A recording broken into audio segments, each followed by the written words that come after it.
Yo, yo, yo, yo, yo. What's up? Welcome back, my brothers. Welcome back. How was your week? Anybody can. How was your week? Want to set it off for us. How's everybody? Enjoyed my week, fellas.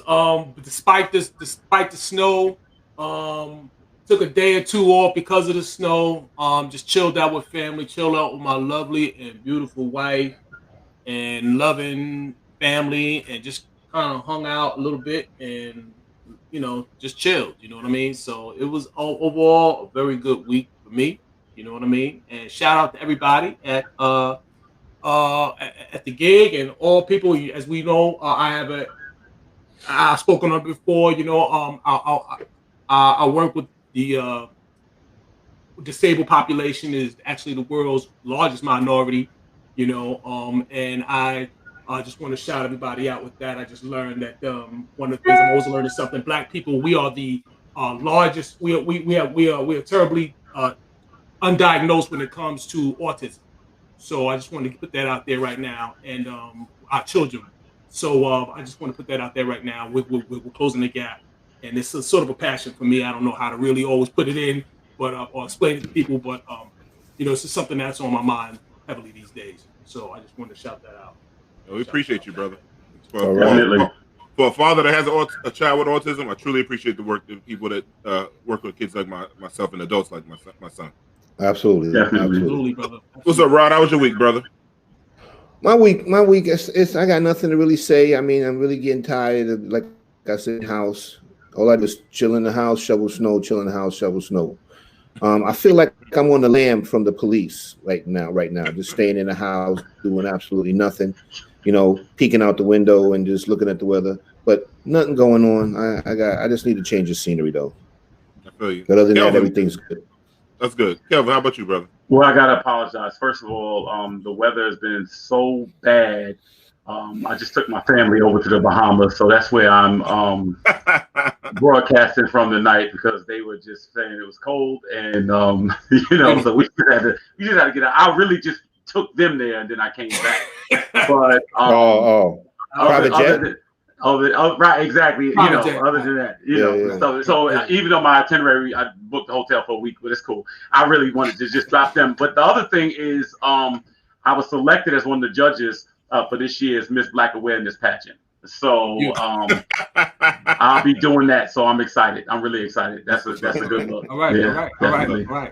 Man, my week was okay. At one point, the natives got to me because my garbage can. My garbage can got stolen. Now, it's the funny thing, and it had garbage in it.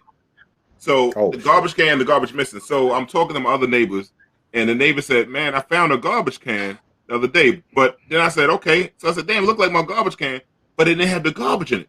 So somebody really stole my garbage can and left, and another one just probably blew down the block. So I got an extra garbage can. Somebody stole the garbage. I just can't believe it. Like I don't know. Hope it's not the feds looking through my garbage. I ain't do nothing. Everything I did was a long time ago.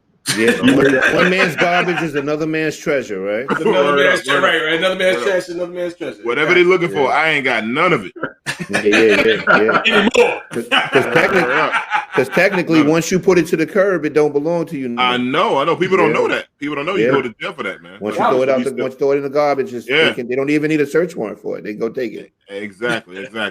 So this a week after Valentine's Day and everything, and people were giving out nice cards to your loved ones and stuff like that. But the LAPD is something really foul. They put out a card, a George Floyd card, and it said, with George Floyd's face on it, said, "You take my breath away." And so now I guess it's under investigation. Some of the cops there, whatever. I don't know if they got suspended or not. I didn't follow up on that. So any thoughts on that? And that's the LAPD we talking about, right? Correct. Yeah. LA. Yeah. Yeah. So obviously we're not surprised about that. You know what I mean? Nothing shocking about that. Long history with regard to that type of behavior there. You know, but it kind of just shows me. I don't know, man, just how far we have to go. And I start to wonder if it's even worth it, man. You know what I mean? Just like to constantly have the conversation and constantly get excited or upset about it, man. You know what I mean? Because I'm just not an emotional type of person. Like, it's hard for me to get kind of emotional like that about something. I'm more of a fixer. I see a problem, I'm going to go ahead and fix it. You know what I mean? I just jump right in. So every time we turn around and we get upset about these things, and they're doing it on purpose. You have to understand that. You know what I mean? And they, I'm sure they did it. They had to know it was getting leaked, and they had to know they was going to get a rise. So I'm just kind of over that, and I just kind of wonder, what are we going to do, to stop that feeling, So this is my thought process. Rodney? Yeah. Just like Derek said, I mean, LAPD doesn't surprise me. Is typical racist culture in law enforcement. They have a twisted way of being funny. Their sense of humor is a little bit twisted, and they think things like that are cute. I do disagree with one thing with Derek. There's a lot of things that go on in the police departments that don't leak. You know what I'm saying? Basically, when they do leak, it's because obviously somebody found it offensive and probably leaked it or sent out the card to somebody or whatever. That's probably most likely what happened. But this is typical. Like I said, racist law enforcement. Oh, we're losing Rodney. So minds in it that things like this is funny. I think Rodney, we're losing Rodney. I would say this, Rodney. Thank you for telling me that, because so often we see things like that. I see things like that, and I think it's like, it's the opposite. Mm-hmm. You know what I mean? And it's just nice. It's kind of almost reassuring to hear you say that, to say what you just said, because I feel like they're doing it on purpose, man. And I feel like, it's just one of those things, like, I don't know. It's I get upset, but then I stop, because I used to keep my wife up at night. Mm-hmm.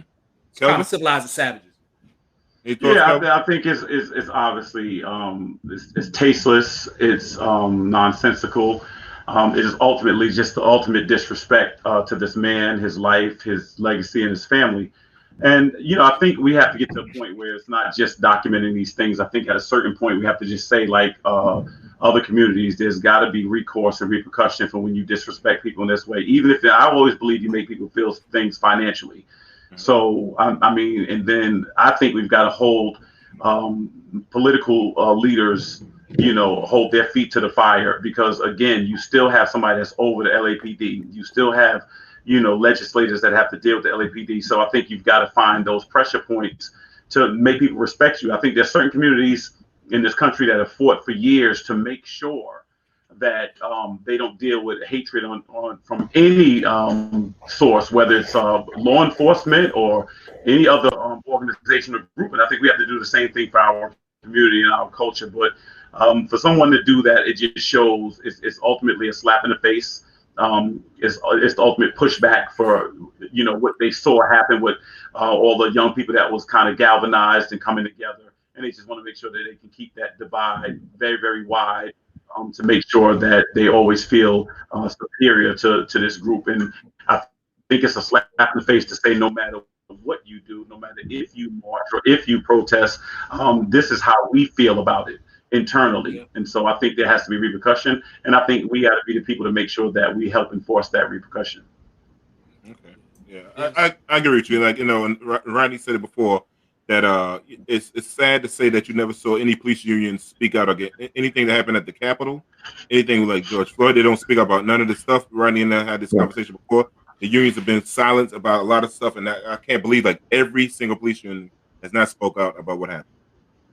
So just go. Well, like it doesn't surprise. It doesn't surprise me, because you got to understand, when they speak out against stuff like this, then basically they're somewhat kind of admitting that there is a problem internally in the department, and they can't admit that there is a racist problem in the police departments across the countries. Because if they admit it, then basically changes have to be made, and then going to grip and control on the police department, and that's not what they want. They're trying to keep that good old boy network strong. You know what I mean? They don't want that broken. Yeah. Hey man, I think. Go ahead, Derek. No, I just think it's like one of those deals where it's the whole thing is a psychological play, and I think it's levels to how you can dissuade people from from wanting to do better, from wanting to achieve, for wanting to be included, and to kind of mitigate the response of people to want to improve their lives. And I think that's it's like if you have a deal, it's like the hookup. You know what I mean? These, you know how it is. These people turn around and they're getting their sons and their cousins and everybody else, their family members into the unions and stuff and into the force. And, there it is. There it is. Yeah, you know, and they're just trying to keep that lane open, you know, any way that you can. Yeah. I want to. Is it Rod Freeze? Oh no. Oh, there he is. Okay. So I'm good. Yeah, he froze a little bit, but this will change a little pace real quick. So, and today, again, was trending last week. I don't know if people saw it or not. Was people was trying to call out in Black Twitter and stuff like that, calling Russell Wilson a simp because he adores his wife and he cherishes his wife, and they saying that because she used to mess with Future, and they saying she belongs to the streets. The same thing happened to the brother Michael B. Jordan for showing his love and his affection for Steve Harvey's daughter, Lori Harvey, and people calling him simps. And I mean, people don't know what a simp is. They saying he's a simpleton, he's a sucker, but saying these girls belong to the streets because they all dealt with Future and cats like that. What do you guys think when brothers try to show affection to their women, and women that might have had a tainted past, but who doesn't have a past? And you're going to get rid of all of Luther Vandross's whole catalog. You know what I'm saying? The entire catalog. If you fall into that, Luther's been very good to me in my life. Bro. You know what I'm saying? So yeah, I don't feel for the. I don't know what's going on with that right now, man. This whole war. It seems against men against women, and particularly black men against black women, and I don't know what's going on with that. But I can't get with that. I'm sorry, Derek. I have the way I look at it is this. I think there's I think it's kind of like different people have a different ideology. There has been for years perpetuated in this. There's been a culture that is, I've always said, that has put young men and women against each other. So a young man starting, and I think you take it back to when we were younger, a lot of dudes did not encourage you to treat women well.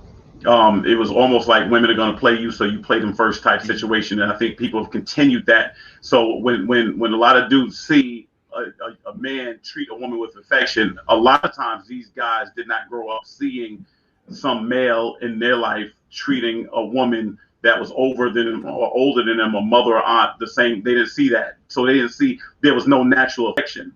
So I think some people have this culture. If you look back at hip hop, historically, the way women have been treated, the way women have been looked at, the way women have been frowned upon, you look back, I mean, think about to like the Streets of Watching and with Jay-Z and all, and the way women were kind of viewed.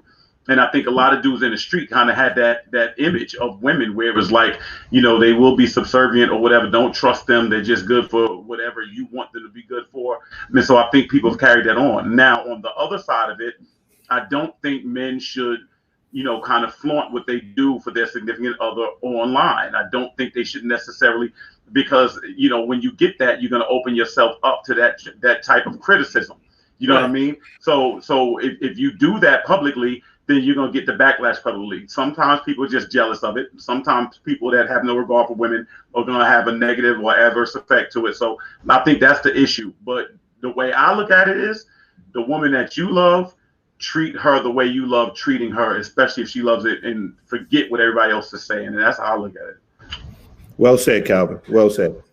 Mm-hmm. But I mean, I agree a lot with what Kelvin just said. You know what I'm saying? I mean, we are talking about this man's wife, right? I mean, if he chooses to basically celebrate his love for his wife or basically put it out there, yeah, he's going to open himself up for criticism because that's the type of world we live in with social media. Mm-hmm. But, to me, if a man says something nice about his wife, to ridicule him for it, I think that's just ridiculous. You know what I'm saying? I mean, like I said, it is his wife. I mean, they have kids together too, right? They have beautiful children. Yeah, absolutely.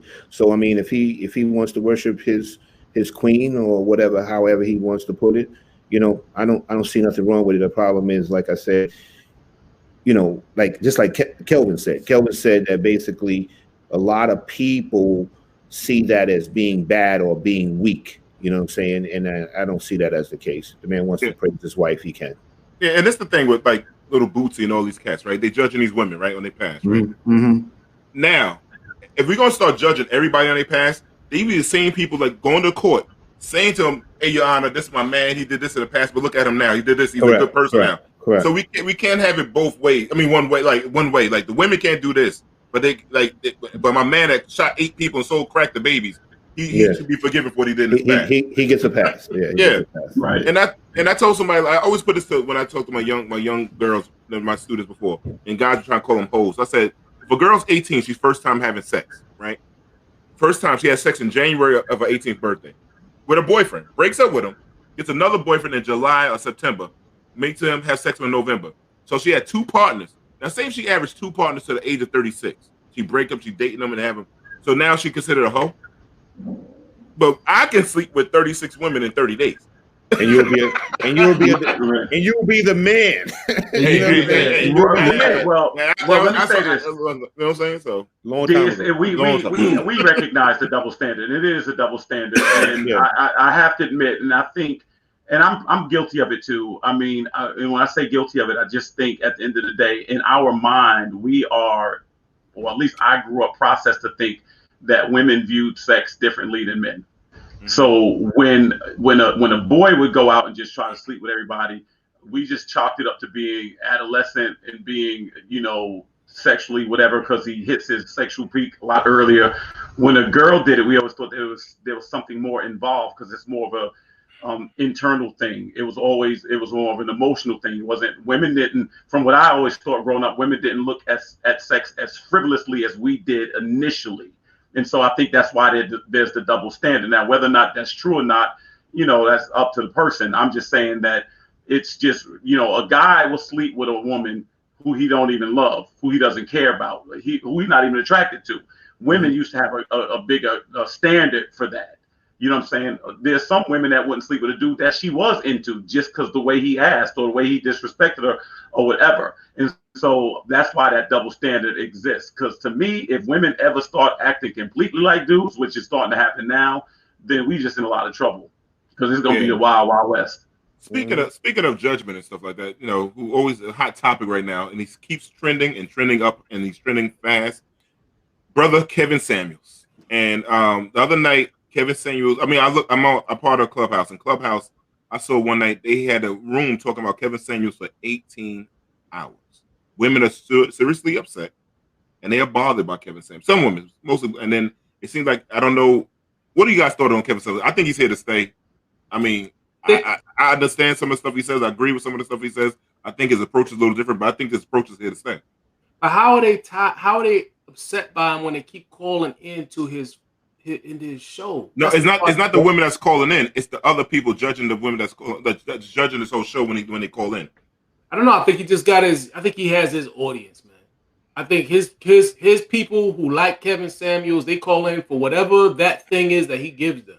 You know what I mean? And it's just one of those things. There are women out there who just, we can decide, we can turn around and say, well, they're calling in because they have this sort of esteem issue or they have this issue or whatever you want to call it. But whatever that thing is that they get, that they're looking for, they call his for that. And I don't know. You know what I mean? I personally, I don't, if you ask for my opinion, I don't know. I don't get it. You know what I mean? I he looks, you already know my, I don't. Right. I'm not impressed. I'm not impressed by Omi, but I don't know. I don't know his thing. I don't know.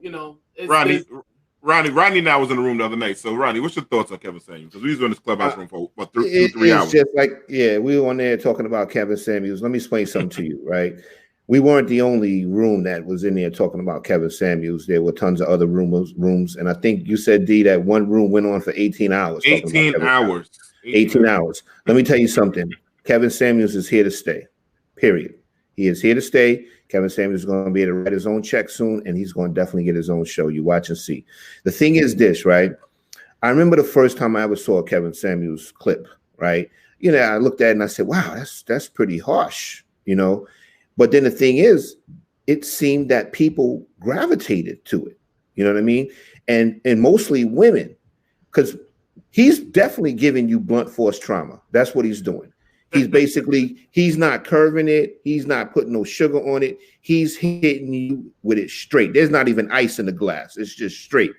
So the thing is, some people, and I think how he's captured people's interest is because I think women are kind of finding that he may have the answer that they haven't figured out yet. You know what I'm saying? So because he's giving it to them straight, and let's face the facts too, guys. I don't know if you disagree or not, but there are some women that come in there and they say things and they're not living in reality, and he tries to bring them back to reality. You know what I'm saying? So like I said, we had this that's kind of like a shock jock of relationships, and we all know from past histories with like Howard Stern, Starr, and Buck Wild, even if people hate you, they still tune in and they listen to you. Absolutely. You know what I mean? So the thing is, I think that's what's the deal with Kevin Samuels. Kevin Samuels ain't going nowhere. This guy's about to be the right. He's about to he hit lotto. This dude's gonna blow. Yeah. Kelvin? Well, this is what I'm thinking. And so there are two things here, two dynamics. One of them is the actual popularity and success of this person.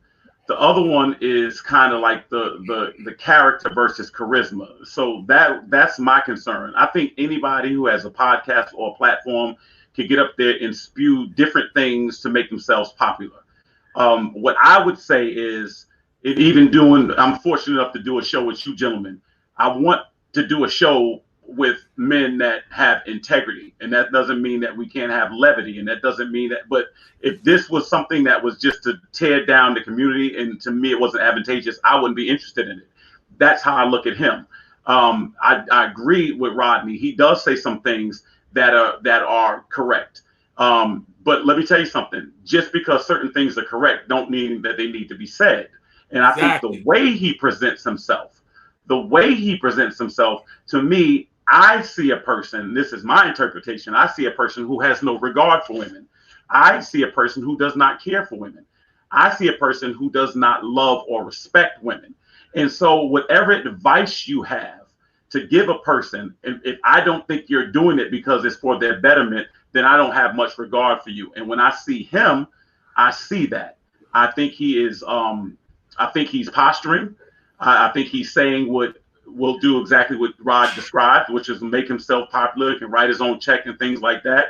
But I learned long ago, and the great Robert Townsend said this, there's work at the post office. Yo, with that, listen, so, we see what's going on in Texas, right? It was bad down in Texas. But this time, listen, we got our first, let's chop it up, on the ground weatherman. Oh, we got a correspondent? We got a correspondent right now. Listen, this guy, he got a coat on down there. He's a friend to the show. This is my main man. Jamie, can you bring in our weatherman on the ground, Mr. Rudy Rush? Oh! Hey, what's good, fellas? Brother right there. What's up, Rudy? First thing I want to say is all the women that I've slept with, I was the victim. Okay. I was targeted. I was young, sexy. I don't know what happened. You was taken advantage of. Yeah. You know what I mean? And I feel like my numbers are too high because I was taken advantage of. Okay. Let's put that out there right off top. So Rudy, what up, Rudy? How you doing, baby? Guys, how y'all doing, gentlemen? Brother? Good, brother. So, Rudy, man. So how? First of all, how are you doing? Do you have your power back? You have water? What's going on with you, man? Yeah. So I'm a New Yorker, so let me just start off with that. A lot of us was looking at this whole situation like, hey, it's 20 degrees, it's 3 degrees, it's snowing. But what we failed to realize, and it was a big situation almost to a point where it could have been a national, and it was in some cases a catastrophe. These homes, just think about this, fellas. We have the salt to put on the roads. When you sign in all of these bills and everything, I'm sure somebody sitting in Dallas who hasn't had a snowstorm in over 30 years is like, what? I'm gonna get trucks. I'm gonna put money in the books for trucks. So we didn't have that. The roads weren't treated. You're sitting there with almost snow is heavy. But, we in New York and places like that are used to it have the means to get that snow off your roof or whatever. So you got people here who've never had snow on their roof, never really probably had the proper fixings in the roof. Now you got like 100 or 200 and 300-400 pounds of snow on your roof that's turned into a block of ice. Now it's melting. It's busting your pipes. It's tearing down, like these power grids. So now you have a situation where the water, the electricity. So it got really bad for a lot of people. And so that was the emergency. And that's some of the little language that I like to translate to let people know how serious it actually got here. Wow. Yeah. A lot of those homes in Texas wasn't constructed for winter conditions. You know what I'm saying? Because you ain't having no winter. Look, Rod, they houses made of straw. The piggies here, the little piggies here made their houses out of. Big Bad Wolf came through and was like, Big Bad Wolf came through and blew it all down, right? Absolutely. So that's what we was faced with here. It was pretty bad though. And just to give you guys an example, because as a New Yorker, I was like this. I had snow on my shoes, and I came in my truck. And there was some snow on the floor. It was so cold that snow stayed in my car for like 2 days. Wow! It didn't melt. You know what I mean? Wow! So that's how it was quite frigid here. It was really cold. So yeah, and the wind chill factor, which really counts when you become a grown up. When you're a kid, you don't know what it means. Wind chill factor was real. So yeah, it got bad here. So they understand the wind chill factor down there, man. Yeah, Rudy, chop this up for us. So Ted Cruz made national news, of course, and there's a lot of supporters, in the state for him. How did you see some of his supporters? Were people ultra critical of him? I did see people protesting in front of his house. How did that play in the state, or at least where you are? Did that come down to you? So I thought about it, and it all goes back to, things that you learn coming up. And one of my big homies was like, yo, somebody's a sucker. They always going to be a sucker. You know what I'm saying? So sucker, that's right. And I'm going to give Ted Cruz this much. He didn't plan his vacation before this happened. Right. The vacation was already planned. So, all of us, we've been in situations. Some of us are married, and his wife was probably like, everything is going to be fine. He probably was kind of pushed towards the fact like, everybody's going to be cool. I can get away with this. I can do whatever. And sometimes you make one bad step, especially being a politician. I think that's what he did. I wasn't so mad at him. I said, yeah, sometimes, you got this thing all planned out. Everybody's been kind of cramped down with the COVID. It's probably his first vacation. He's like, yo, I'm not canceling this vacation because, there's so many weather reports that come through here that turn out to be fraudulent. So he probably like, it's not going to be that big a deal. And it hit, and it just kind of worked out not in his favor. So, yeah. So, he misstepped too much. It's karma too. He misstepped too much for me. He misstepped on January 6th. So fuck Ted Cruz. No, absolutely. But and that's why I'm telling everybody, like, if he showed himself to be that way before, what are you tripping for now? Yeah. Yeah, I mean, his real name is Raphael. So let's keep it a buck on that. So, let me ask you a question, Rudy, real quick before we go. How'd your daughter? Is your daughter's first snow? Is this Ramsey's first snow? Yo, you know what? Actually, it is her first snow because my oldest, who's 14, she's had a few, and that's one thing living here in Texas. I was like, damn, my kids don't never get a chance. But yeah, she got snow angels made some, and I don't agree with it, but her mother was letting her eat snow. I was like, what the hell you doing? Yeah. I started to go Kevin Samuels on her mother. Yeah. That snow's nasty. Yellow snow, man. Like we listen, the stuff that we had in our body, remember, like the 5-second rule and all that. Yeah. Put stuff in our bodies that's crazy. So I was like, all right, but yeah, she definitely got a chance to enjoy it. She's here now. She's being quiet, so I'll give her props because she don't know how to be quiet, but she in the back chilling. One last thing for the weekend. Let me ask one last thing. Rudy. You do it in special. You can choose any venue in the world to do the special. What place is that?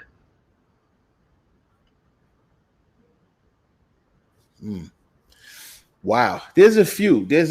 I mean, number one top of mind would be the Apollo. Just being from Harlem, being from New York, and just having, the ties to, being the youngest host of the show and working for 3 years prior to that with Steve. Just being in your own backyard, it would definitely be the Apollo. Then another one would be probably a theater in South Carolina where I got a lot of my upbringing as far as, going there at 14 and coming back to New York at 18. Like, it was a pivotal point in my life, which will be in my book. But at the same time, it's like, it's probably somewhere in the Low Country in the South Carolina area or the Apollo Theater. The Apollo Theater is number one.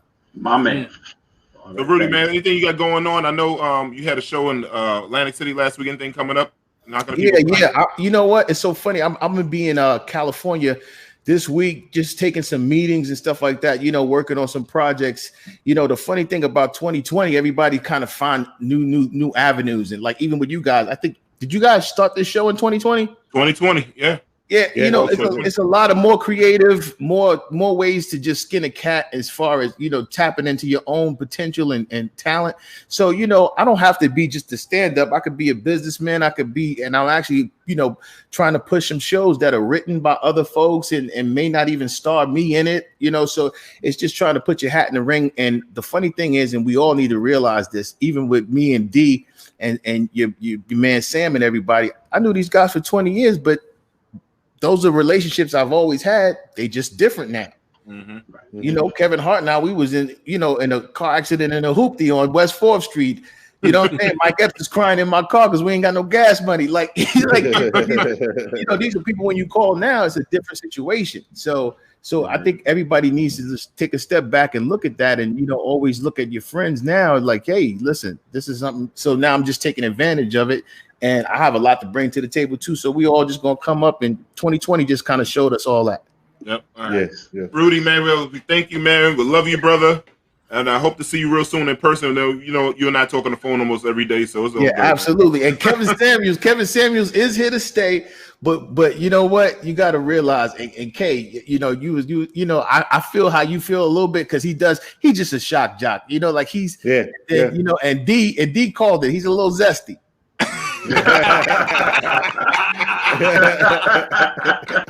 You know, too clean for me. That's what I'm saying. He mad at ladies because they do not. Thank you. That's what I'm saying. Hey, Rudy said it, not me. So all these sponsors.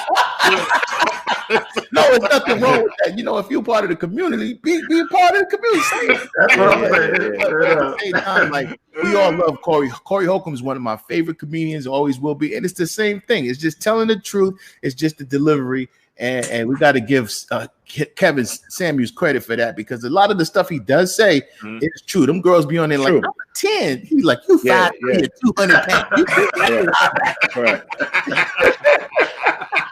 They have an unrealistic reality. Absolutely. Unrealistic reality. He fit in. All right, brother Rudy, man. Yo, this was good, man. Love you, brother, man. See you soon, man. Be safe. All right, fellas. All right, be good. Stay up, Rudy. Love you, brother. All right, peace. Well, Rudy's a ride, man. That's a good dude, man. I love that dude. I'm glad him and his family safe. Rod, take us. Yeah. Yo, we're going to go to our commercial break, and we are going to show love to our sponsors. So bring the commercials in, Jamie.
That's what's up. That's what's up. Yeah, sorry. That Laddie stuff is hot, man. Laddie stuff is fire. Yeah, Laddie stuff is fire, man. Shout out to the brother Laddie, South Carolina brother. Handmade leather stuff. Yeah, man. So we saw how powerful in the last election, how powerful the black but also the Latino vote that was so powerful this year, and people have to start respecting that. And we bringing in a special guest tonight to talk more about that and some of the things she has done when she used to work in politics. So, Jamie, bringing our first guest, my sister, who I love dearly, Miss Annie Mingus Garcia. Hey, Annie, how you doing? What up, Annie? What's going on? How you doing, Glad sister? to be with all of you today. I know.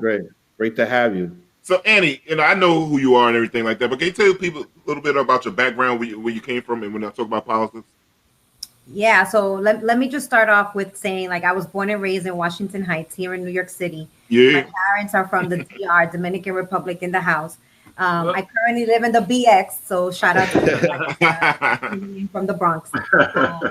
What's funny is that I started my career working in a factory at 12 years old, and that spun off to working at SYP, Summer Youth Employment Program, when I was 14, my first legal job, to going away to college and making a decision to move to Washington, thankfully, because my cousin was like, you should come over here, come to DC.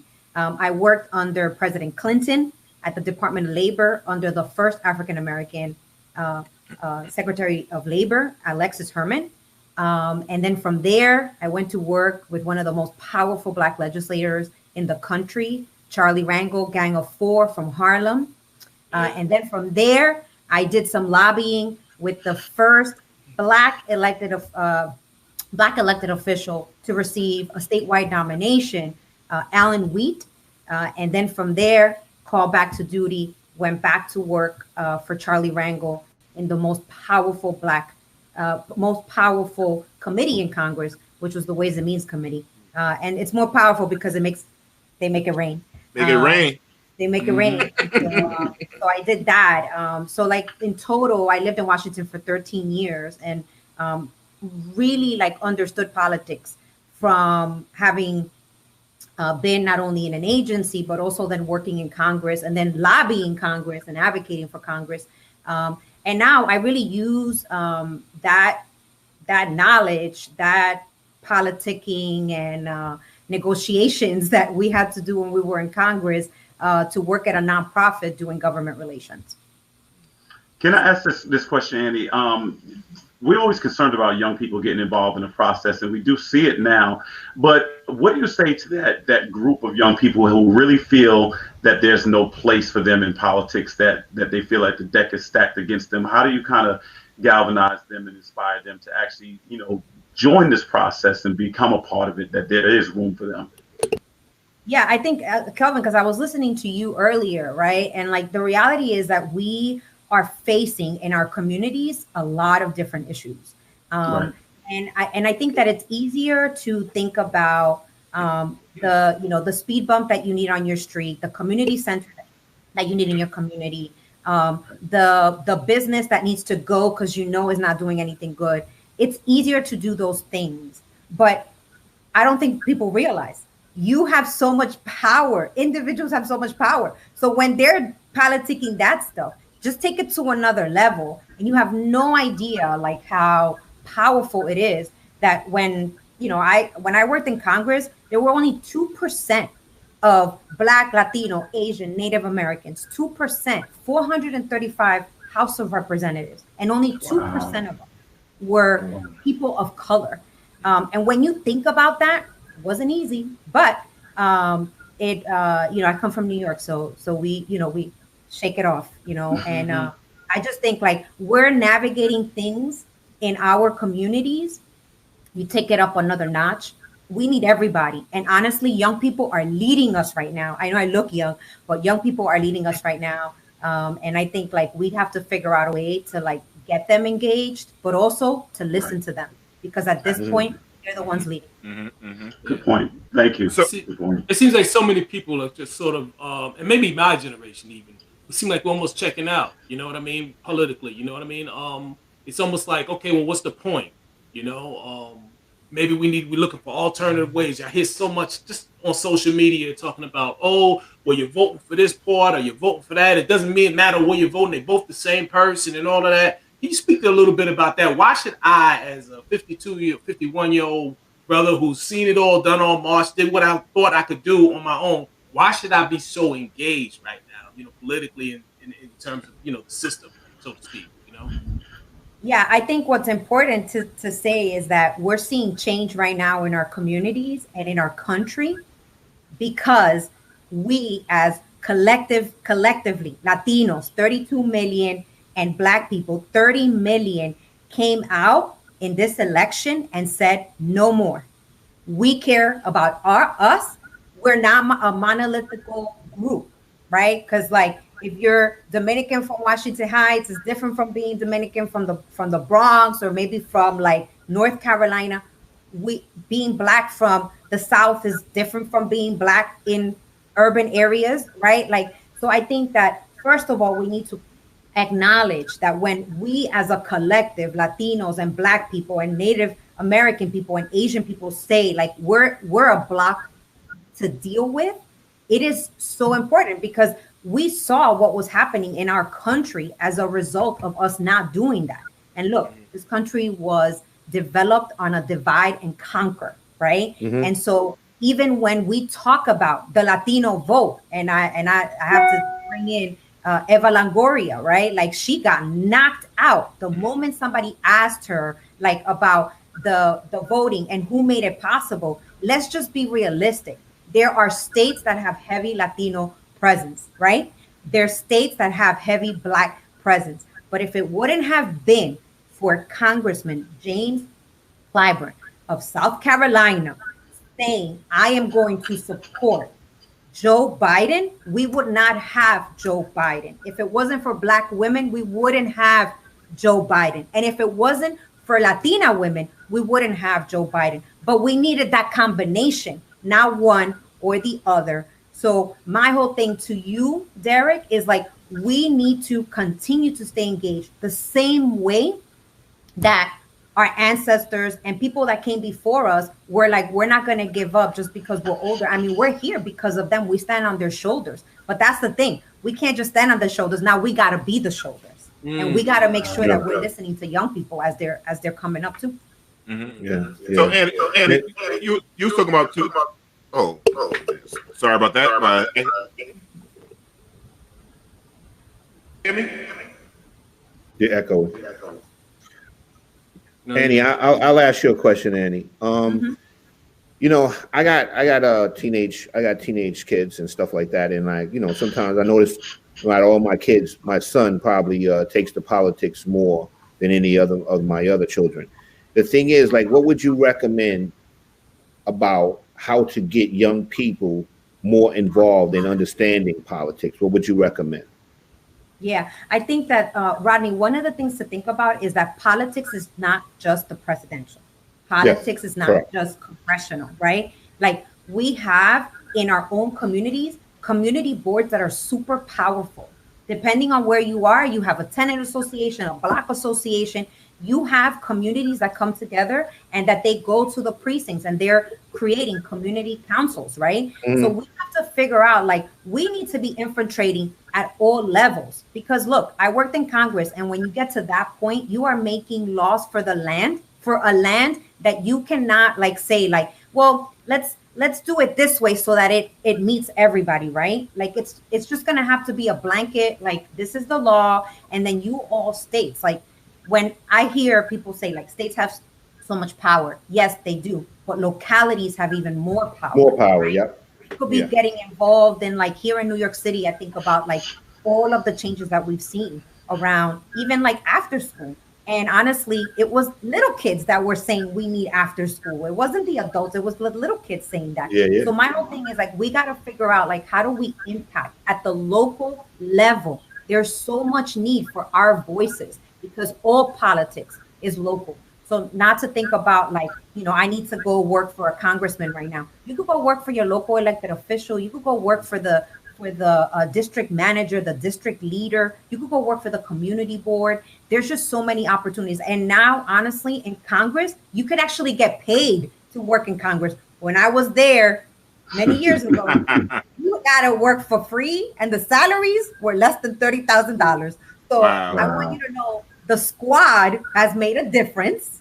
And again, big up to coalition building, and the squad has really done it. They got a bill passed, and now everybody got to pay. So the internships are a little bit more accessible, because that was the other thing. Like you would only see like kids that were the kids of like the lobbyists and the doctors and like the politicians. Now you get to see people that look like us, and honestly, like people that come from all over, and that's really important. So Annie, real quick. So I'm gonna ask one of the questions in the audience, but I have a question for you.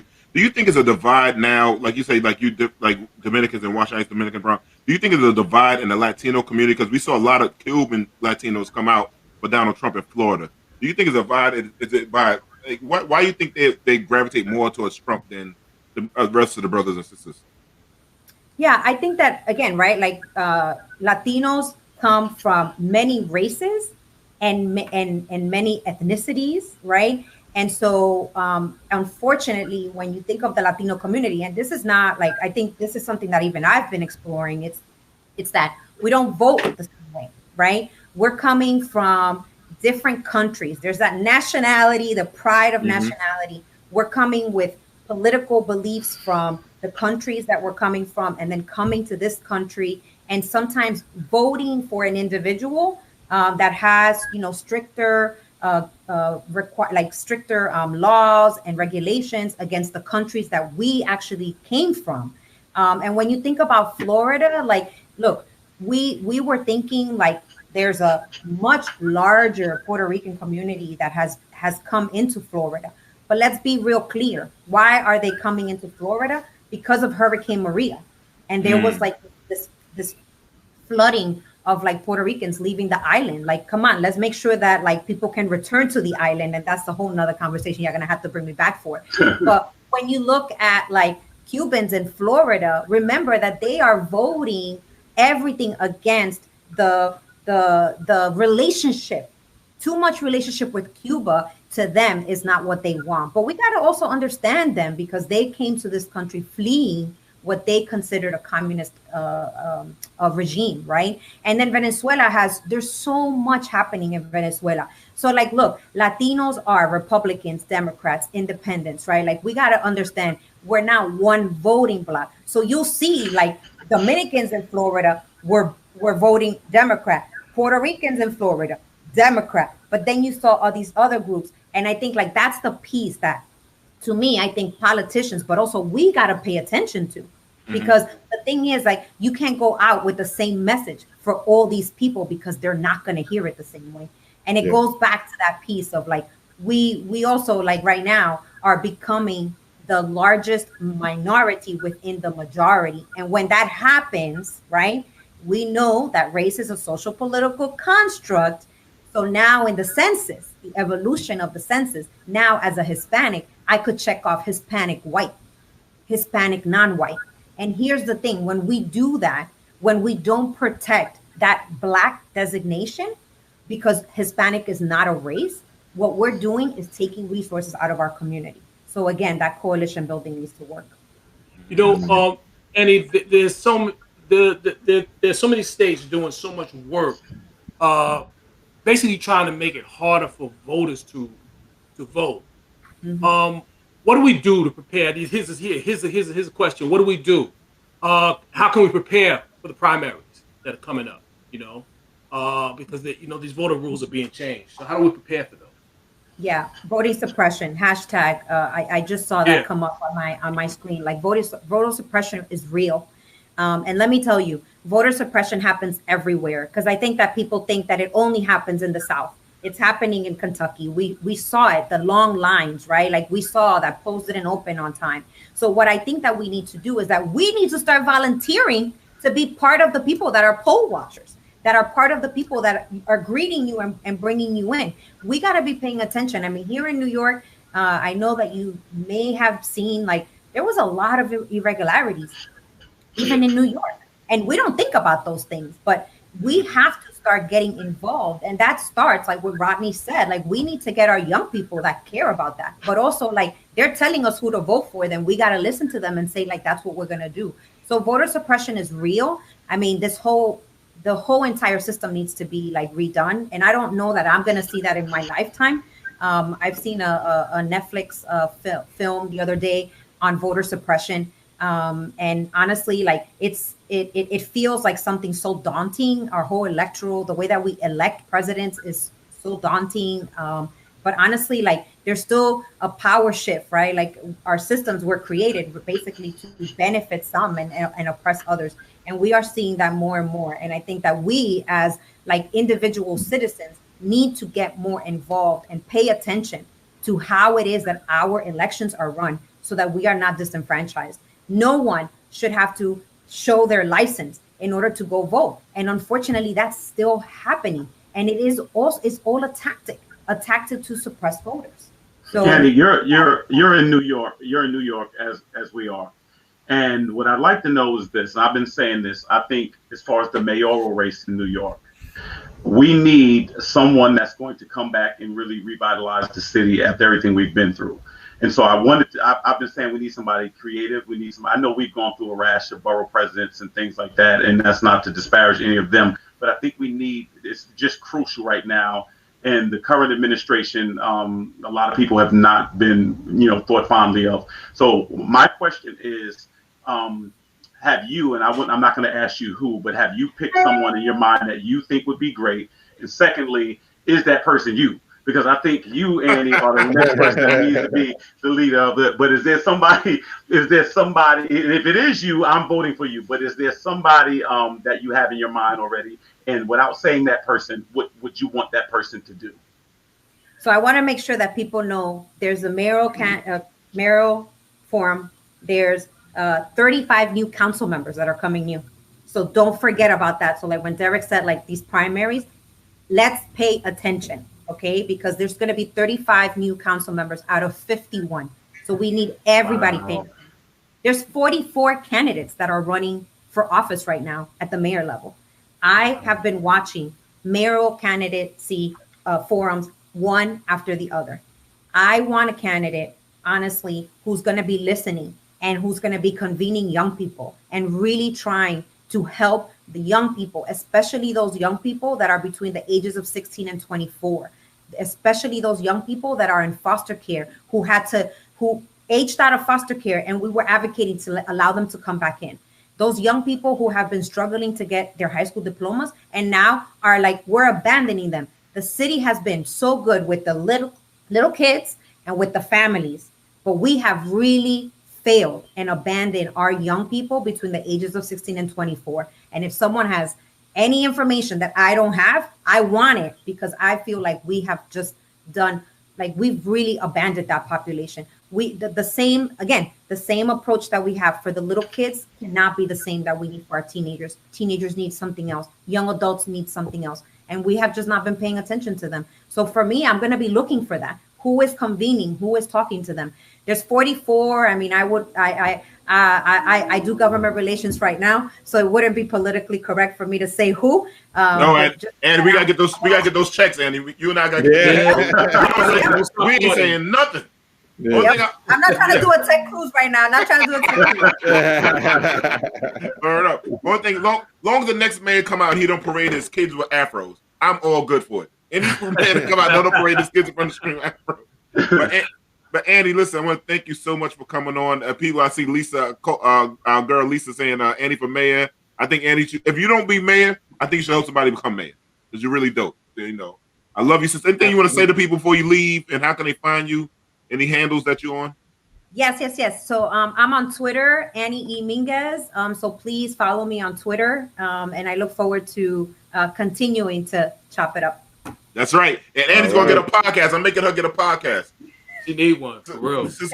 And we'll come on your show. We're going to come on you. You and Lisa going to have to get it done. I'm putting the pressure on y'all right now. So. Well, you just said it publicly. Now we're going to have to do it. I love you, sister. Thanks a lot for coming on. We'll chop it up. Take care, Annie. All right. Later. See ya. Dope. Allow you in the middle. Annie always delivers, man. Listen, if anybody want to be in a battle with between her and my girl Lisa at work, is Annie, because Annie and I've been down to Tweed building, all these politicians, and she gives the business. So she's the truth. So definitely, absolutely, very good. And the message for that, we gotta get more young people. We really gotta get them involved and engaged, and we have to listen to them, man.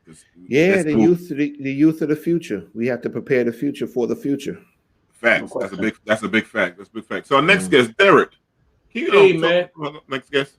I'm gonna put it in this. Since we're in Black History Month right now, and one of the things that I often wonder about is just how to introduce my children to the culture. You know what I mean? Because you can't really, you know how it is. Black history, when it comes to public school, starts with Martin Luther King. It was slavery, then Martin Luther King, and then you know what I mean, and then that's it. You know what I mean, and there's so much in between, and we just and we need to introduce them to who we are.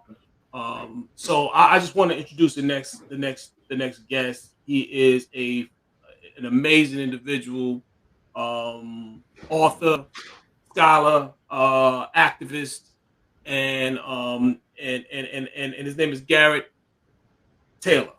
And and we're going to ask him a few questions regarding that and what's going on with him.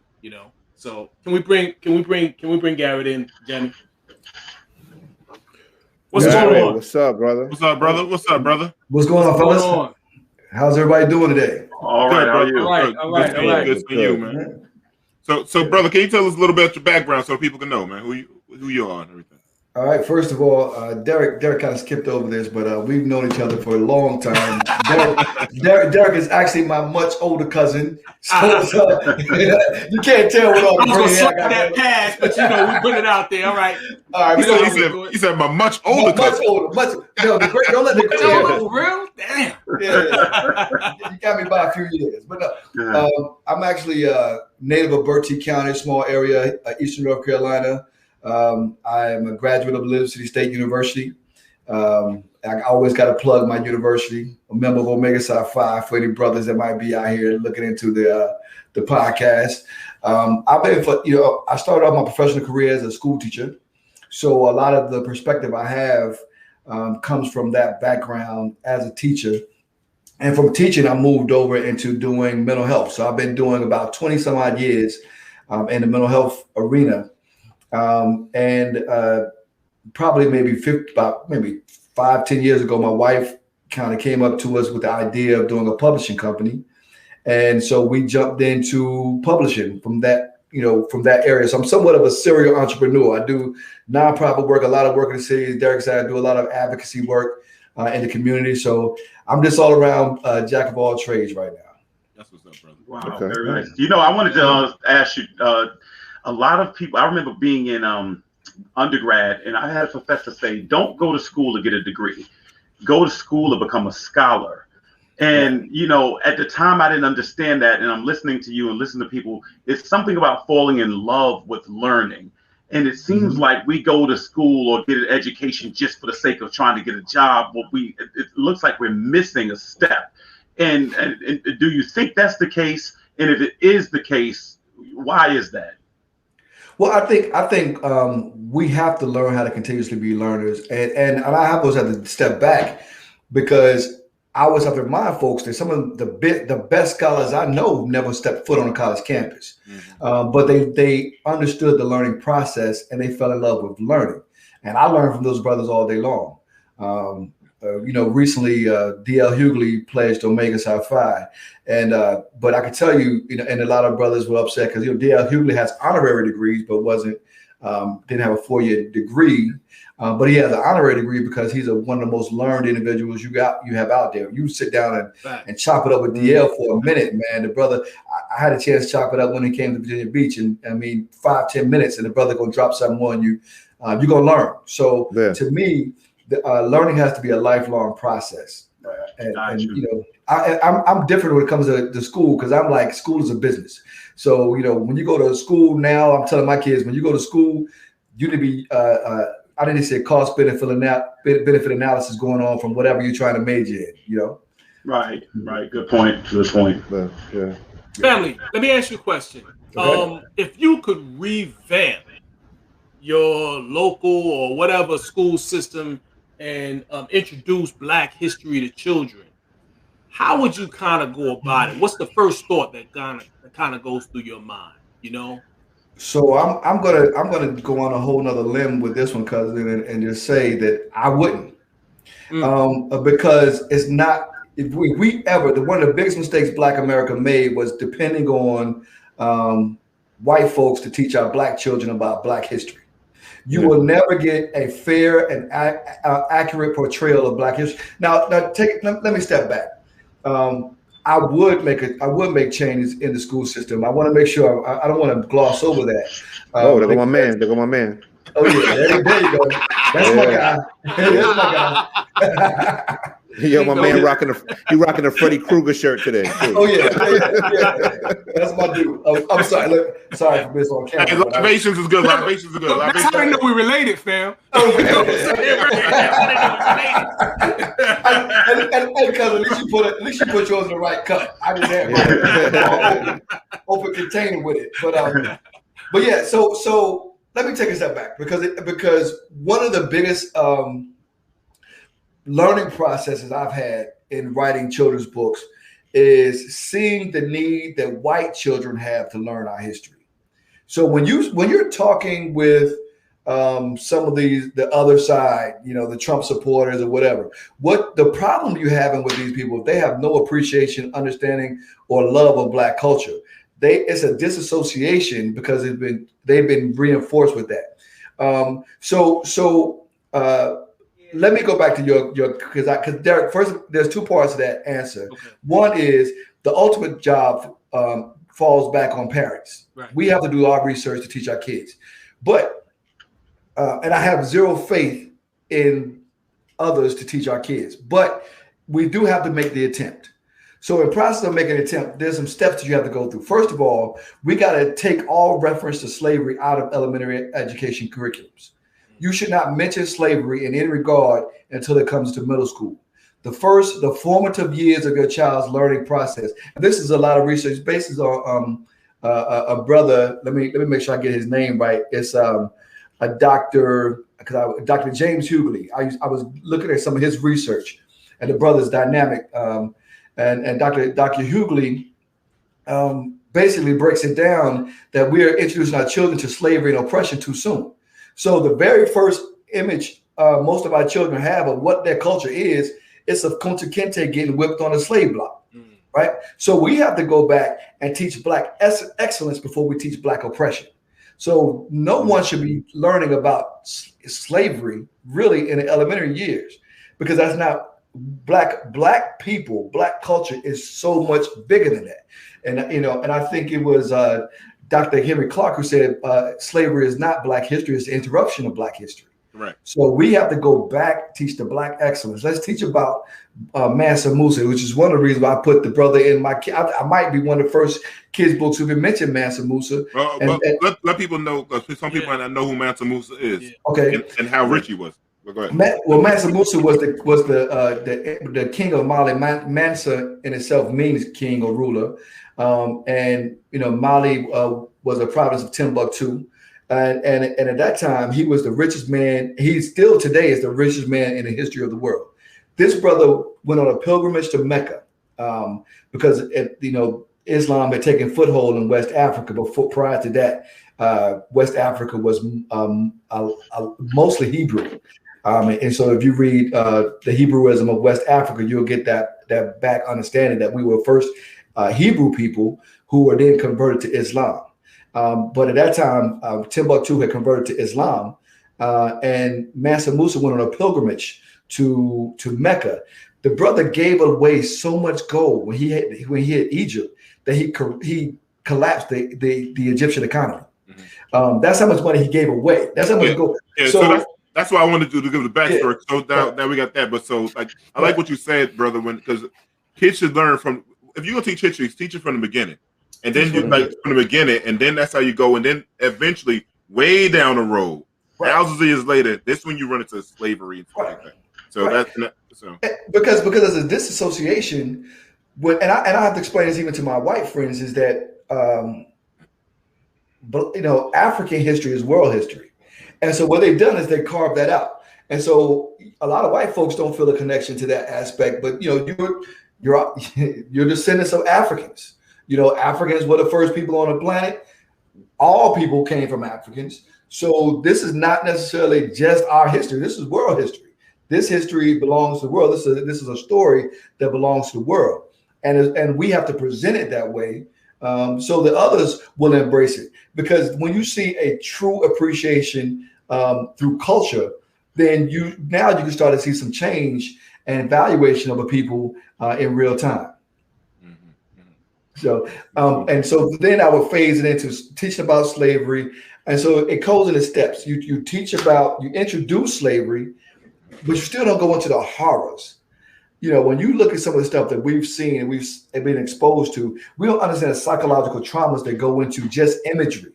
My daughter is one of the most empathic people I know. She can look at a dog being hurt on television and bust into tears. Can you imagine a psychological impact when you see a person being whipped or a person hanging from a tree? And that's what we're showing our kids way too early. So we're imposing psychological traumas on our kids before we impose greatness on them. Wow. So let me ask you a question. So I worked in education for 18 out of 21 years in my career now. Mm-hmm. Now we've seen places like, I think it was Iowa, one of those states like Utah. One of the places, it was Utah, Iowa, that tried to take out the Black History Month. The family could sign off and not be part of it. What are your thoughts if you was in that educational system in that state? What would first thing you would say if somebody said that at that school? What would you tell the administration? Look, this is the reality we have as Black folks. We have to stop caring about what they do or what they say. You're not going to change them. There's a point where I think we are heart-driven people, which is why I think sometimes we're manipulated because of it. Black and Hispanic people are, we govern. If we like you, we with you. Sometimes you don't do a damn thing for us, but we like you and our heart is there, so we're with you. So sometimes we don't comprehend when people just can't understand. And these people made a choice. I've been talking to people. I've been on this battlefield. I've been at marches and whatever. And when you sit here talking and dialogue with people and they say stuff like, I refuse to believe. And you hear that all the time. I refuse to believe. You can see Obama eat a pork chop sandwich on Saturday afternoon during Ramadan, and they'll still say he's a Muslim. You know what I'm saying? They refuse to believe. And so we can't waste our breath on those who refuse to believe. We got to focus our attention, so to that, I'm like, take your little raggedy kids on. You know what I'm saying? Go home, let them be ignorant, because the change is not going to happen. You're never going to have universal acceptance of anything. Yeah. So we can't focus on those who choose, who have made a conscious decision to not see. What was it? Dr. King said, I want to make sure I get it right. The two most dangerous forces in the world is conscious. Yeah. You got me. I know. It's sincere ignorance. Conscious is stupidity. So you have a combination of sincere ignorance, and that's something we can deal with. But you have this conscientious stupidity that's going to go on, and there's nothing we can do at this point to change that. So what we have to do is stop being stuck in this. Well, let's reach out to this folks. We need to focus on those people that are on our side and with us. Yeah. Family, I'm going to ask you. Okay, go ahead, Rodney. Yeah, Todd, I want to ask you a question. What kind of learning tools would you recommend for young people if you had young kids, as far as bringing them up to teach them about Black history and stuff like that? Actually, I'm going to be launching a new website just to try. And you can right now. You go on our website, TaylorMadeBooks.com, and you'll see that we have some children's books now that are starting to introduce stuff. But we have to be very conscious, and that's actually what I'm looking at doing, and not just pulling kids' books that have our kids as characters, but also focusing on kids' books that introduce historical information to our children. Mm-hmm. One of the things that I would always caution every parent to do is check the author. If you go into Barnes and Nobles any Black History Month, 90% of the books about Black history are written by white folks. White people, yes. You know what I'm saying? And so you might have to. There's the world's largest children's book fairs in Philly every year. And so that's one of my favorite. I mean, man, people come from miles around all over. There's a lines around the building for people to get Black books. Harlem Book Fest, we go down there all the time. I don't know if they're going to do it anymore, but we've gone there several years. We're going to have to be very proactive to go out here and research and pull this information down.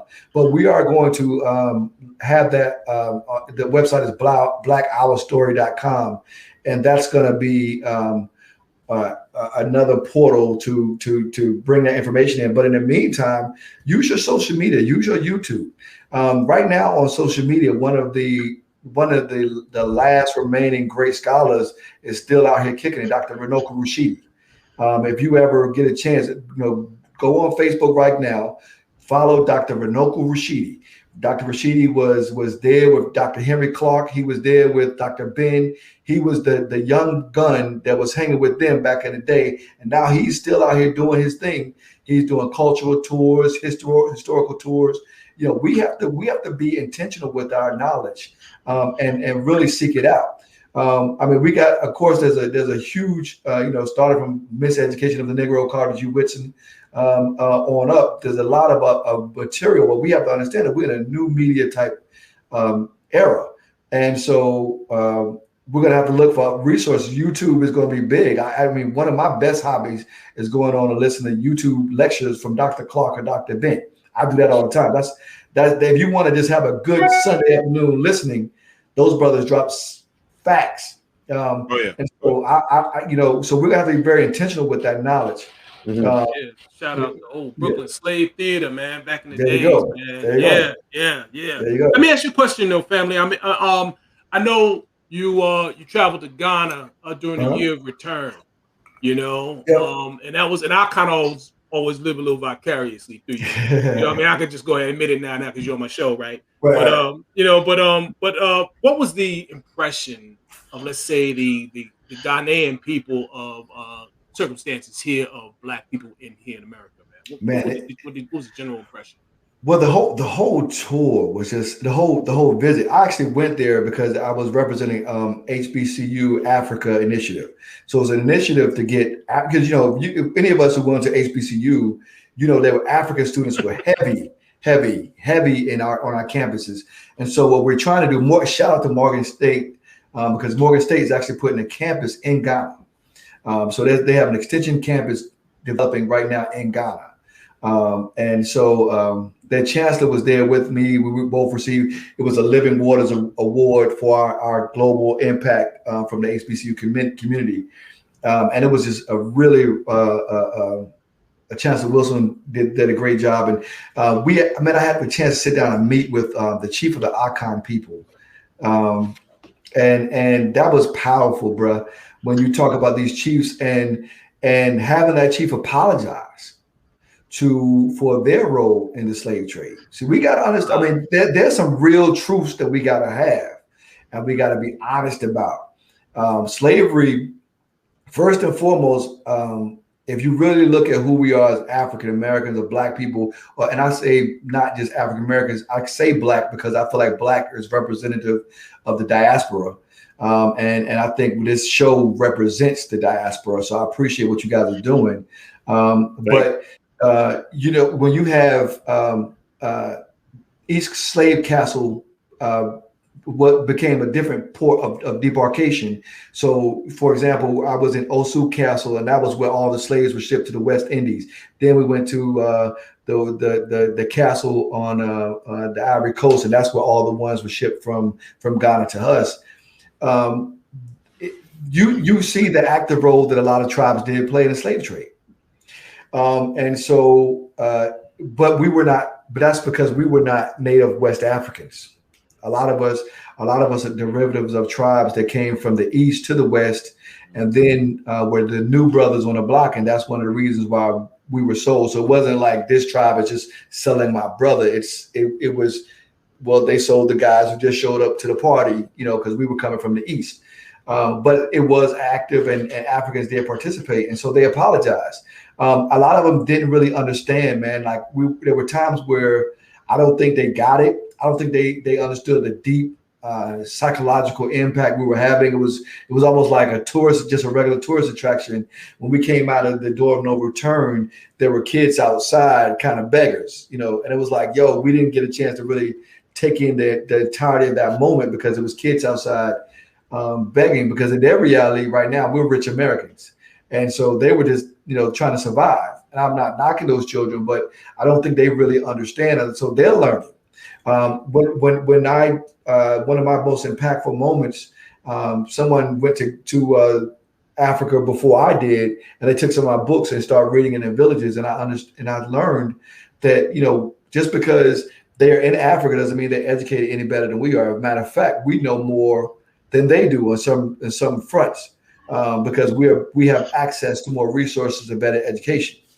So we have to be the leaders, even in going back and sending that information back to Africa. That's why sometimes when I'm listening to folks and they're saying, "Well, I talk to such and such, he's from Africa," that doesn't mean he knows any more than we do, because their education system was colonized just like ours. And Ghana was very much a colonized nation, but they've done an amazing job of turning it around, and they understand the need to bond and bring us all back within the diaspora. And so I can tell you that it's one of the most welcoming countries I've ever been to. And they want to see us. I have many friends over there. So with all of the things I brought up, I want to make sure I leave you all with the fact that they are ready for us to come over there. And I will be going back as soon as things open up a little bit. I'll be going back almost annually to do some of the work with the HBCU committee and continue to work with the people over in Ghana and try to help bridge that gap educationally. Yeah, and I see brother Stevie Wonder I think he relocated to Ghana. I think I just read that today. So, can you tell us a little bit about your book and how can people find you? Well, we actually have 3 books. One, my first book, I did Daddy's Little Princess, and Daddy's Little Princess is one I did with my daughter. And just real quick, I'll give you a quick backstory on that one. With Daddy's Little Princess, my daughter came to me one day and said, "Daddy, I know you call me a princess, but I'm not a real princess." Now, I'm with a super woke household. Derek can attest. I got Black art everywhere. And at the time, I had a life-size cutout of Princess Tiana in my daughter's room. I redid the whole room. I painted the whole room like a castle. I had sheiks. I mean, my son thought the cutout was a real woman. He was in love with that cutout, right? So, that was my son's first girlfriend. And so, but with all of my influence, my daughter said, "I still don't see myself as a princess." And I asked her why. She said, "Well, Priyanka." I said, "What about Princess Tiana?" She said, "Well, Tiana was a frog most of the movie." So at 4 years old, she picked out the fact that while Disney has started to show Black characters, you go back and look at it, most of them have been transmogrified to another character, a frog, or what was the last one that just came out where Samuel L. was a ghost or spirit or whatever. I mean, you don't really see that Black character throughout the entirety of the movie. And even with Princess Tiana, she was still an overworked waitress for most of the movie. And then because she married some outsider who into her community, that's how she gained her royalty. It wasn't indigenous to her or our people. And so my daughter picked up all that at 4 years old. So we did Daddy's Little Princess, which listed all Black princesses, and even down to one who's called King Peggy. Her story is amazing. If you get a chance to Google King Peggy, so that was the first one. And then I wanted to do the same thing for boys, and Dad, Who Will I Be, kind of took off, and that's probably one of my best. It's absolutely the bestseller right now. I get emails and inboxes all the time from parents who say this is my son's favorite book because it's just an affirmation book for little boys. It's we talk about Mansa Musa, Mansa Abubakar, who's Mansa Musa's uncle, who sailed 2,000 ships to Americas 700 years before Christopher Columbus. And so, we talked about all these other amazing figures in history and put that into our kids' brain. Because I can tell you right now, if I ask you, if I was to stop right now, you might not have heard this nursery rhyme. If I say hickory dickory dock, the mouse what? Ran up the clock. Back. You learned that when you were probably like 3 years old. Right. So when you put stuff into a child's mind early, it sticks with them. So when I started telling them, you could, what can you be? I could be anything I want to be. I can be as tall as a mountain, as big as a tree. I can be like Marcus Garvey, who liberated you and me. When I started telling our boys that, at 3, at 4, Marcus Garvey liberated Black people.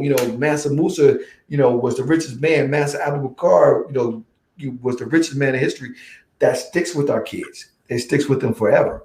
So that's what. Then it was Dad Will I Be. The last one I did was more of a social commentary. It's called I Don't See Color. And in that one, I absolutely hate and detest that statement. It's the biggest lie ever told. And so it kind of goes into this storyline because in the process of the book, all the people who were saying I don't see color had good intentions, right? But but that is not how you appreciate or accept Black and Latino culture. You don't tell me I'm great because you don't see me. You have to learn how to appreciate me.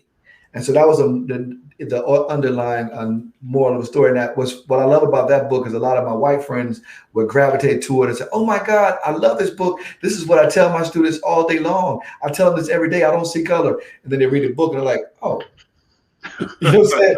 Maybe I shouldn't be telling my students I don't see color, right? So, it catches them. And I got to now when our people come up, they looking at me kind of side-eyed until they read it. They're like, okay, I understand it. I love it. I appreciate what you do. And actually, I have an animated short or about that one that I got on my Facebook page right now, G. Todd Taylor, my Facebook page. But I'll be putting it on our website and everything else. It's on YouTube. I Don't See Color. It's an animated short. It's an 8-minute short film. Where they animates that story. So if you got small kids or know somebody with small kids, you can direct them to YouTube and they can see the short, about I Don't See Color. And so we've stayed hustling and we have some more works coming out real soon. Hopefully by the end of this year, we have a couple more coming out. And so we'll keep plugging away. All right. All of our books are available on www.tailormadenc.com. www.tailormadebooks.com, either one, or Amazon. We're in Walmart or Target online. You can just go on the online store. Amazon, easy. Or if you want something, autographed or whatever, go through our website, tailormadebooks.com, and then we can autograph it from there. And you get more of the money. Right. Absolutely. That part. Yeah, right. Listen, brother, thank you, man, so much for coming on the show, man. With the educational forum. We need more brothers like you in the educational field because sometimes we in a lot of rooms and I'll probably be the only brother in there. And when it came to education. So we need more brothers like yourself, man. No doubt. Appreciate you, brother, man. Appreciate you. But still, thank you. 5 Beta Sigma is better than Omega anyway, but that's another story. It's your show. I'm gonna let you live because it's your show. All right, brother. All right, man. Take care, bro. Take it easy, brother. Later, cuzzo. Wow, yeah, that was good, man. Excellent. Hey, look at Kelvin's in the middle. See? All right. You already know. Get him light. No, that was excellent, man. No, he really brought it, man. Excellent. We really do need to see more of ourselves when it comes to educating our young people. And it's good that we start getting books. People to understand when we used to say, like, we want to see Black Barbies, and we wanted to see, that alone, like, cartoons. When he said the frog, I was like, oh shoot, he's right. The little girl was a frog. Yeah. It's crazy. So it's like I'm glad to get more people out there. Like I see more cartoonists and stuff like that starting to put more Black figures and brown figures in some of these things. And now they start to even have handicap and all kind of stuff. So just appreciate brothers like that, man. Really definitely, absolutely, excellent. Yes, excellent. So right now everybody's talking about the vaccines and stuff like that, and trying to get better to a better place where we can be at. But nobody really talks about like how can we get there eating wise, like how we eat to live, nutrition and stuff like that. How can we do more with juicing and stuff like that? So our next guest I want to bring on, but first I'm gonna show a little promo from her, and then I'm gonna bring my sister Dawn on. I'm Dawn Kelly, daughter of Joan Kelly, granddaughter of Margaret Ackerman, and founder and CEO of the Nourish Spot. I'm a native New Yorker, born in Harlem and raised in Queens. The community connects to the Nourish Spot through a number of ways, one of which is through my family's 60 years of long-standing roots in this community. My grandfather purchased the first home in our family here in Jamaica.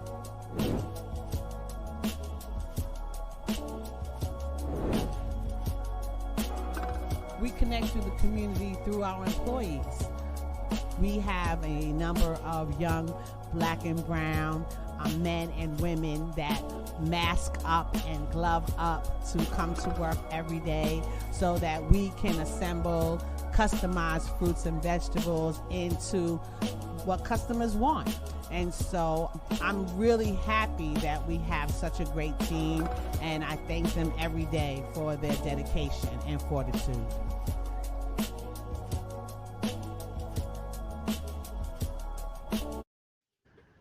That look good, man. That look good. I had it before, man. Yeah. So without further ado, Jamie, can you bring my sister Dawn in? Hi, everybody. Hey, Dawn. Hey, Dawn. Dawn, what's up, sister? What's going on? Hey, Dawn. How you doing? I'm doing great tonight. Thank you very much. The store's closed for the week. I get tomorrow off. And so I'm happy to be talking to you fellas tonight about entrepreneurship, about working with kids and, about eating healthy. Yep. So before we get into that part of it, Dawn, can you give the people a little background? How did you wind up getting in the Nourish Spot? I know how you got it, but can you tell people where you first started and what made you get into the business? Well, I'll tell the short part. The short part is I worked for more than 30 years in public relations and marketing. My last role was a senior public relations executive for Prudential Financial. And in September 2015, I got a new young white male boss, and he eliminated my job. Now, we could talk a whole lot about what that means, but I don't want to digress. The wonderful thing about it is that they had to pay me a severance package, and it was a financial services firm. So I am a young Black girl that comes from humble beginnings. So I was saving my money, and with the severance package and the savings, I partnered with my two young adult children. At that time, they were in their late 20s. And we established the Nourish Spot together in our neighborhood. Beautiful. That's what's up. Appreciate that. That's what's up. That's what's up. Very so, good. like, Dawn, a lot of people are scared at times, right, to leave corporate America, and like, but I mean, I guess you kind of forced out. But like, would you ever scared to like leaving this, like, and people say like, get off the titty, Well, well, I'm gonna tell you honestly. Listen, you hitting a point right there. I have been planning, I was in my 50s. Once I turned 50, I started thinking about what was next. And honestly, I never had a juice bar in my sights. I actually thought I would continue doing communications because I've done it my whole entire life. I mean, even when I was in college, I was doing PR. And I want to give a shout out to my HBCU. HU Howard University. All right.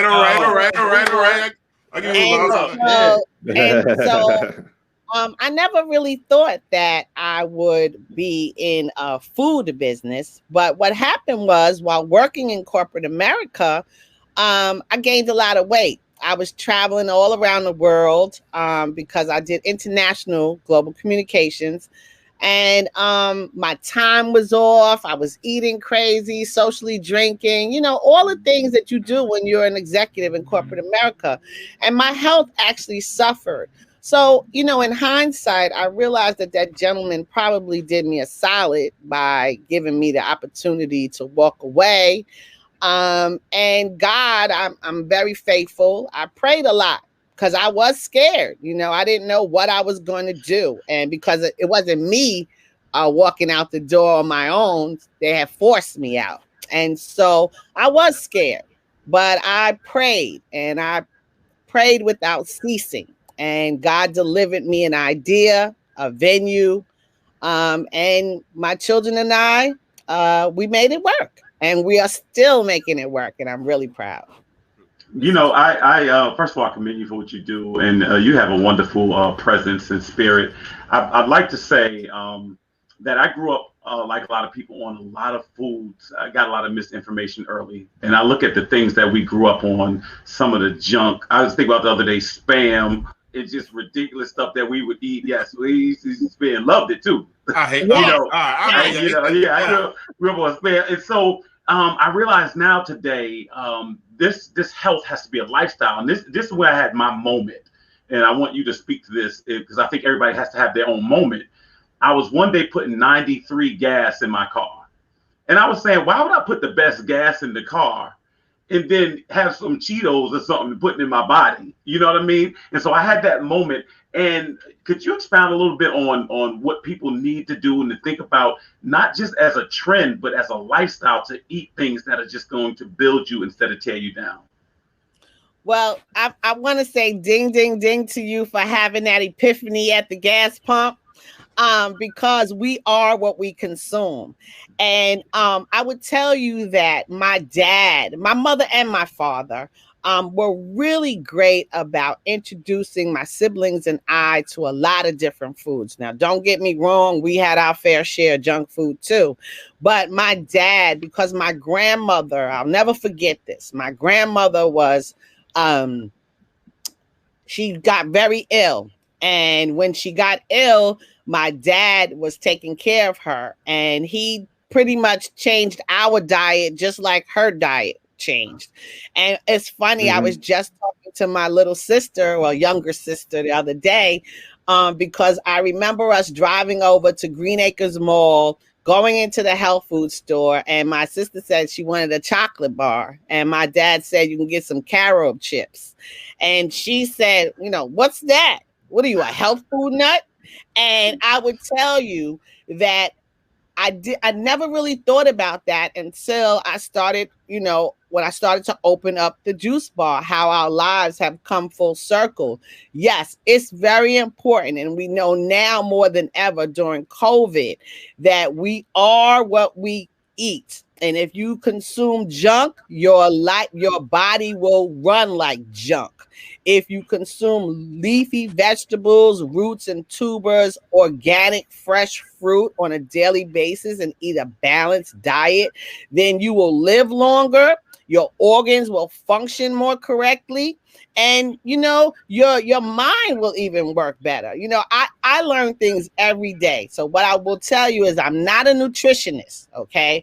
What I am is somebody that has eaten healthy pretty much my whole life, made some mistakes along the way, and quickly, you know, turned that around so that I could get my weight back in order, so that I could sleep better, you know, and so I don't have to end up in the doctor's office on some kind of regular medication, because that is something that I'm running from. And I would tell you that the nutritionists that I work with, the doctors that I talk to, what they say more often than not is that most chronic illnesses that African Americans and Latinos find themselves grappling with, we can fix it with our diets.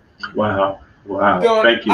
Can I ask you a question? I want to do something a little bit more healthier, because, you know, right now, you know, I got friends that kind of visit from out of town, you know, family, whoever. And the first thing we do is we grab us a bottle of something. You know how it is when people come in and you enjoy yourself, you know. But I want to do a little bit better. You know, like right now I got something in there. This ain't water, right? But you know what I'm saying? But I want to do something a little better, something that makes me feel a little better, something that's a little bit more interesting. What can I do? Or is it something that you have at the Nourish Spot that's a little interesting, that can make me feel good, or, you know what I mean, a little conversation piece, or something I can do at home that's a little bit better for me? What would you suggest? You know, well, I'm going to tell you up front, I'm all for balance. So I'm not going to tell you that you can have a sip here and there, because I do. Right. All right. But everything in balance, right? Everything in moderation. So now I'm drinking. Okay. That's what we're talking about. I'm drinking a Berry Crazy that we make at the Nourish Spot, and a Berry Crazy is chock full of antioxidants. It has strawberries, blackberries, blueberries, and raspberries, fresh, not frozen. And it has a little tip of honey in mine because I like honey, but we also offer maple syrup or agave because we don't offer any sugar, no white sugar, no brown sugar in the Nourish Spot. That is something that is killing Black people. Sugar. Get rid of it. And you know sugar is in liquor, so that's why you have to be careful with especially the rum, brown liquors and the vodka, all of it, because it is sugar. So and most people, they think they're addicted to alcohol. No, they're addicted to sugar. So we just need people to be a little bit more moderate about the things that you consume as well. See, that's why I get my stuff from the earth. My stuff comes from the bush.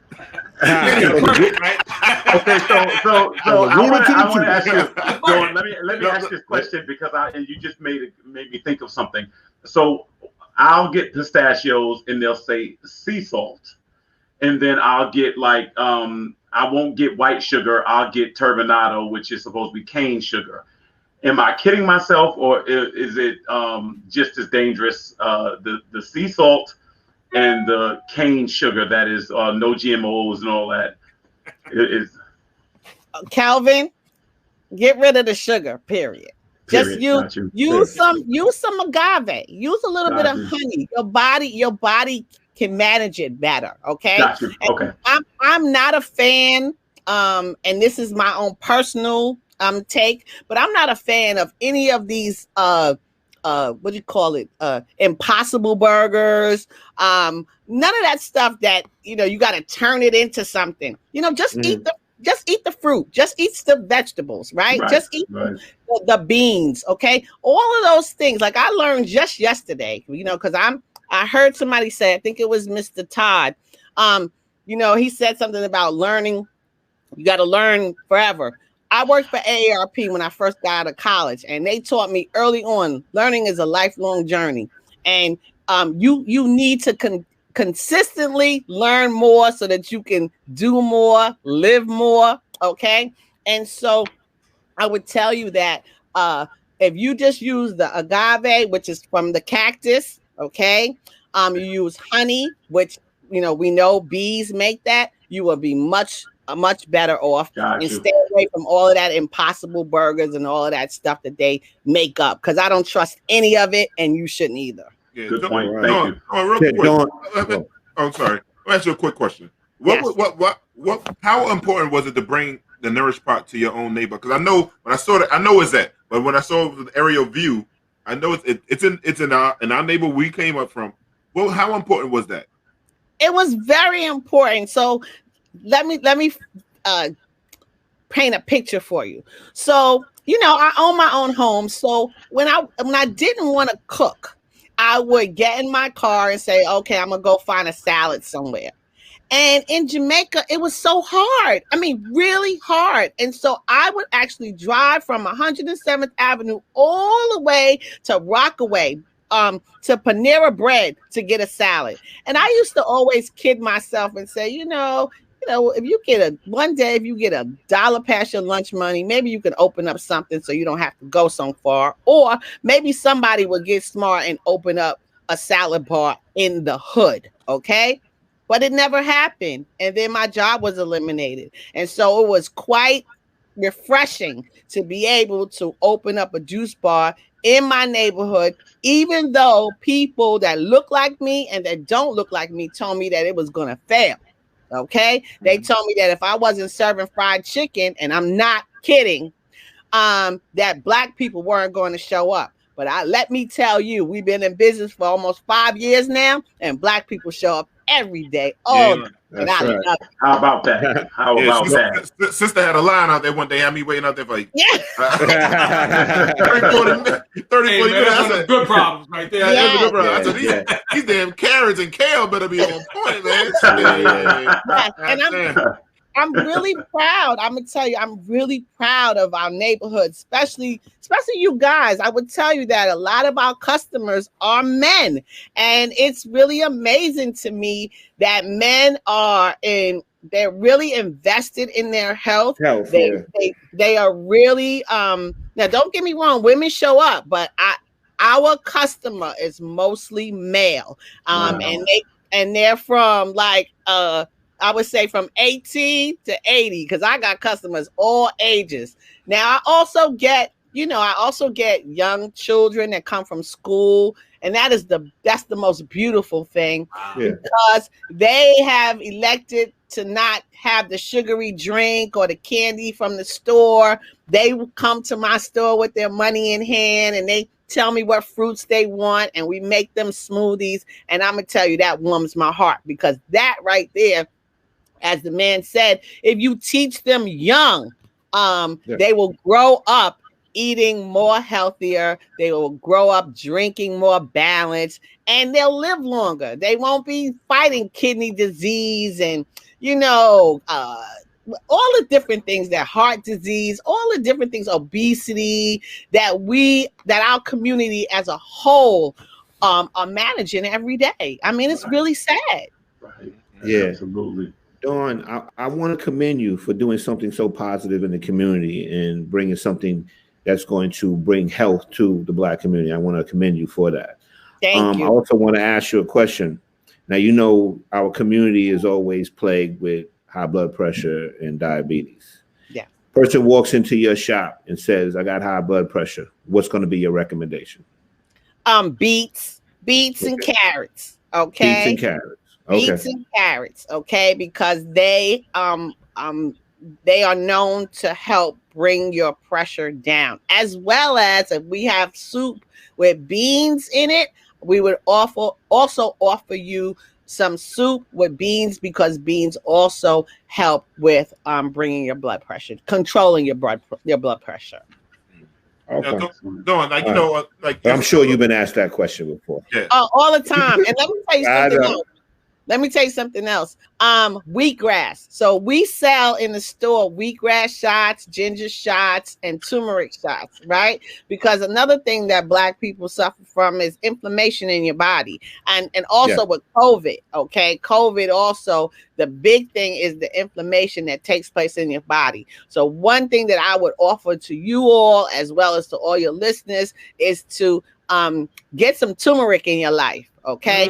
Turmeric is one of the best roots out there, foods out there that organically will attack inflammation in your body and help it go away, as well as ginger. So we will mix the shots for you if you're interested in those. And then for wheatgrass, our bodies need all kind of minerals and vitamins. And so wheatgrass actually has every single vitamin and mineral man or woman's body needs. And I didn't know that before I opened up a juice bar. Okay. But I know that now. And I would tell you every week I'm taking some wheatgrass. I'm gonna come over there to get me some wheatgrass. Let me ask you. So Dawn, is turmeric in curry?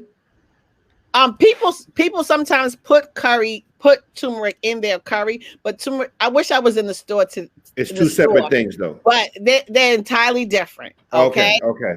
And I'm telling you, turmeric. I like Mr. Todd, and I'm sure many of you. I love to travel, and so when I go around the world, I'm always in a juice bar someplace else, and I'm always asking, what are you guys drinking over here? What makes you healthy? And so we were in Bali, and turmeric is something that they drink, like we drink apple juice and orange juice here. Okay. And those people are healthy. And so I definitely brought that back. And so we sell turmeric, and we will give you some tamarind juice to chase it. And I'm telling you, it will attack any inflammation that you have in your body. All right. So Dawn, let me ask you something real quick.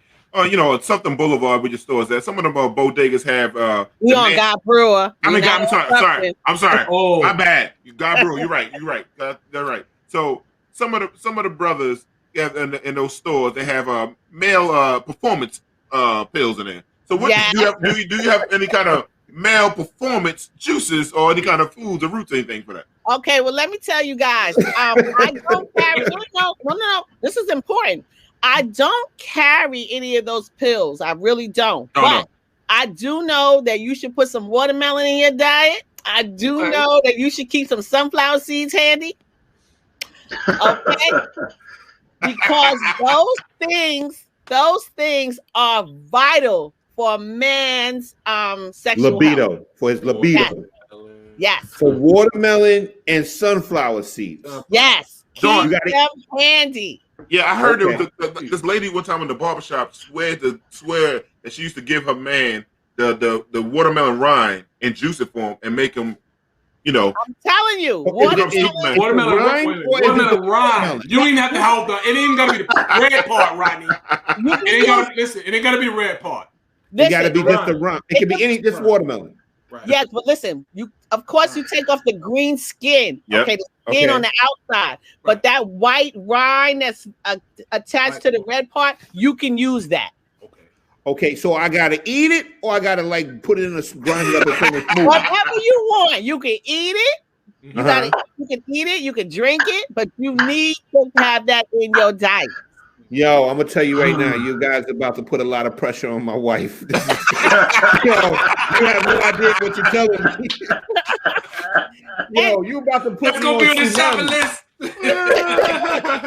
Yes, and you know, it's funny. I'm so glad that you asked me that, because on our Instagram at the Nourish Spot, you know, I have a whole bunch of different posts that I keep handy, and every time I get ready to post one about that, I'm like, oh, the Christian's gonna get me. I can't. Hey, the Christians got to realize how we all got here. It was because of the Christians are doing it too. They doing it too. The people of them Christians, I'm trying to tell you. Listen, God made us. We have to procreate in order to make. And God made the watermelon for black people to love. See, that's the reason why we have the watermelon in our family. And that's probably why they put a stereotype on it, so they can probably stop us from eating it.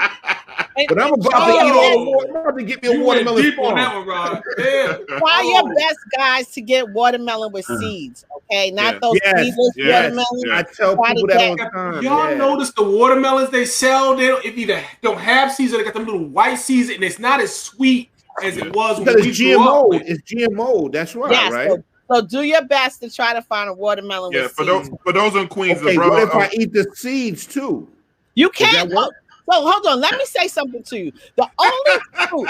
No. Listen. The only fruit that you really cannot eat the seeds are apples. So don't ever eat apple seeds, because apple seeds have arsenic in them. Okay. Okay. So don't eat apple seeds. But pretty much any other fruit with seeds, you can eat them.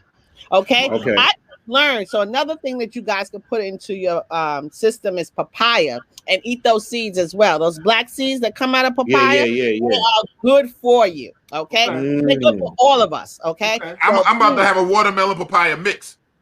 Listen, exactly. And for good measure, throw some sunflower seeds, some pumpkin seeds. Excuse me, I said sunflower seeds, pumpkin seeds. Throw some pumpkin seeds in there. Oh man. My wife about to throw me out the house. It's not the sunflower, it's the pumpkin seed.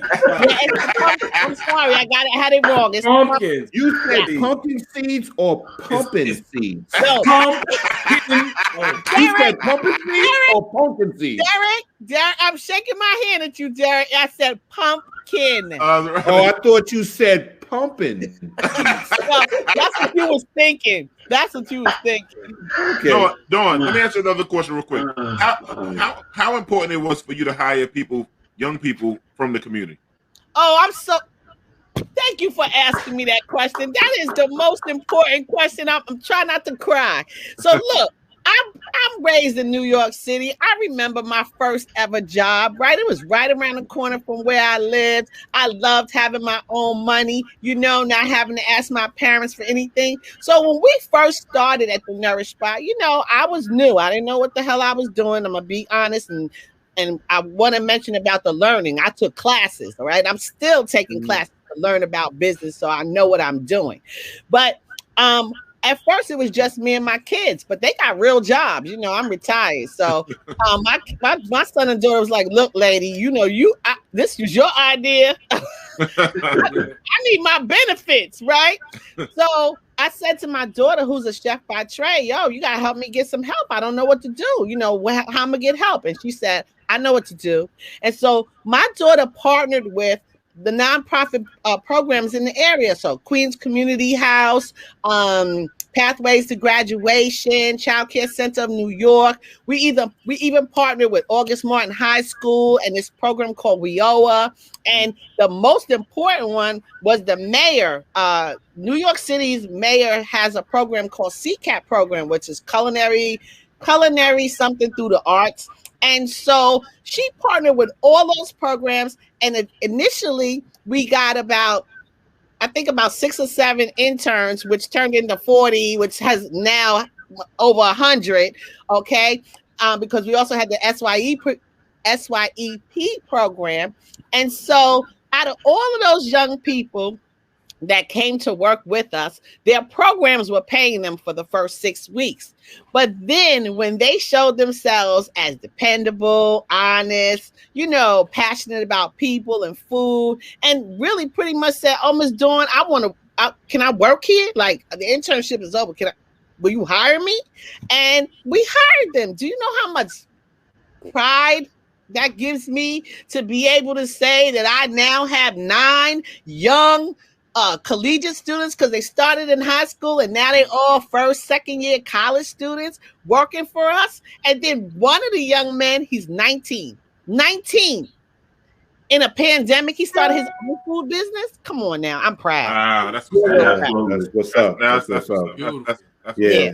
I'm real proud. And we have young people that are African American, people that their parents came from Guyana. We have a couple of young ladies that are Muslim, and they count Ghana. I mean, like, let's see, one is from Tanzania, the other one is from, what did she tell me? Guinea. Okay, so we have an international group of young people, and I'm proud. I'm proud of what my family and I have been able to do. And you should be proud, Dawn. Very good, very good. Dawn, one more question, real quick. So during the pandemic, how was the pandemic? How did the pandemic hurt your business or help your business? How was the flow of traffic for you during the pandemic? Well, I was kind of concerned about the pandemic, but I'm happy to announce that I don't know if you guys ever heard the scripture where it says, you were established for such a time as this. But I really do believe that God had a sense of humor and he knows what is coming. Like, we didn't know there was going to be a pandemic, but God knew there was going to be a pandemic. And so what happened was we were just the place that the community needed during the pandemic, because what was every single health professional saying on television, on the radio, online? Boost your immune system. Okay. Yeah. And all I had to say is, we got your fruits and vegetables. And the great thing about the Nourish Bar, and I really don't want to leave without saying this, is that we allow you to customize what you want. So remember, I used to be the person going to these salad bars, right? And what I didn't like is that everything was pretty much already prescribed for me, right? So I would have to pick the salad that they decided was the salad of the day or whatever, because I didn't like going to those places where everybody can, I forgot what, where everybody can just touch their face. I don't like those, okay? And so something that was important to me is that people had choice. Okay. And so one of the great things about what we do at the Nourish Bar is we offer you choice. We have a plethora of fruits and vegetables. Oh, I love that word. That's not just the normal ones, right? So, you can get your apples and bananas, but we also sometimes have dragon fruit. We have horn melon, we have pomegranates, the real ones. Okay. We keep peaches, we keep lychees in the summertime. Any kind of fruits that I can find, I bring them, as well as vegetables, all of the vegetables, kale, spinach. The only thing we don't keep at the Nourish Bar is that romaine lettuce. Why? It's always tainted. And I don't want to have to go through that. And so we try our best to keep everything in the store that people would want to, try, or they would want in their salads. Oh, one more thing we don't keep in the store. We don't keep corn because it has no redeeming value. Thank you. Thank you. No nutritional value at all. No, we want to know where you're. First of all, we want to know where you're located on Guy Brewer. But before you answer that, I'm going to give you my idea that I've been telling people for years. Collard green flavored smoothies. I'm telling you.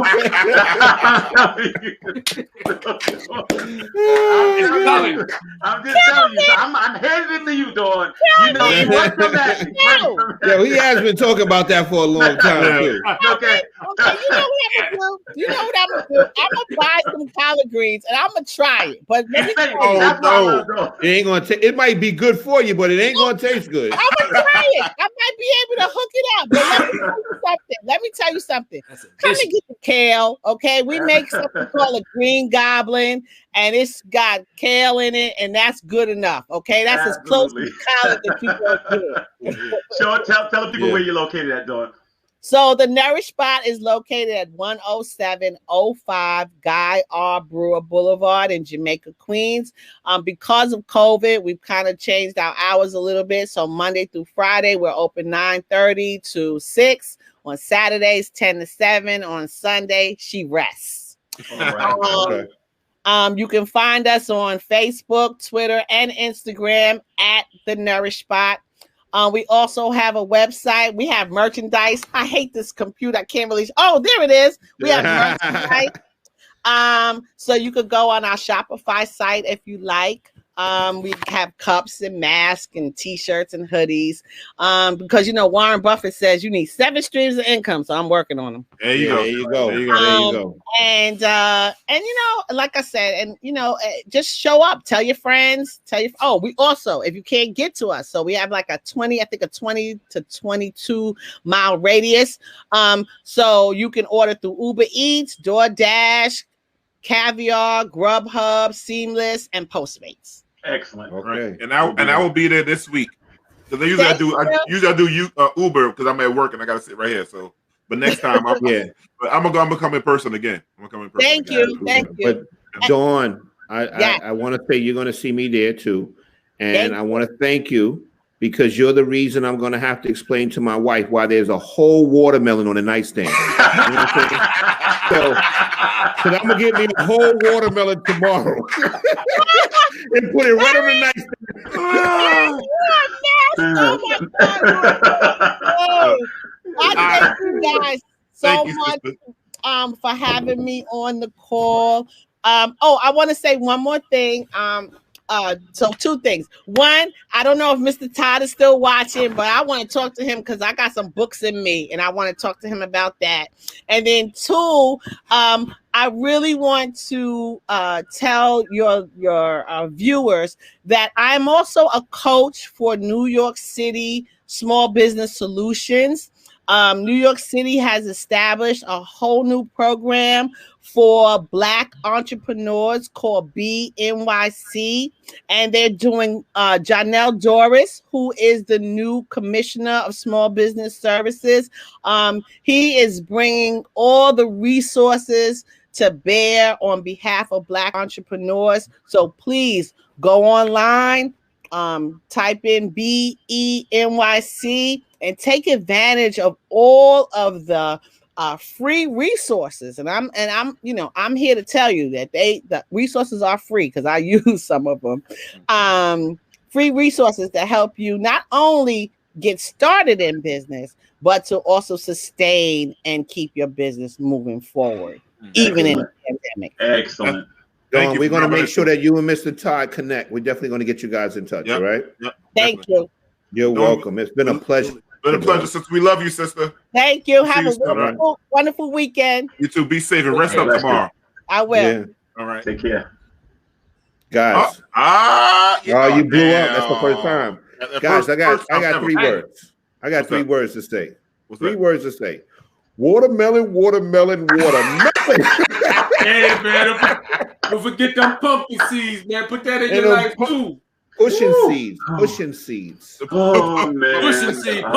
Pumping seeds. Right. Yeah, pumping seeds. I'll tell you. That's on the list. Yeah, man, definitely. This is a hell of a show. That was the fastest 2 hours I think Hell in a long time. That was better than all my Zooms at work this week. That was fast. But, we had some great guests. You know, we had Andy Dominguez Garcia bring it in. We have our brother Todd brought it in. And family don't even. He gave y'all the family name tonight, man. He goes by Garrett. He gave y'all the family name. He's real comfortable tonight. Yeah. We family, man. You know, so we had our sister Dawn just bring it all home for us at the end, man. Like this was an excellent show tonight, man. Yeah. So many good takeaways from the show. So many good takeaways.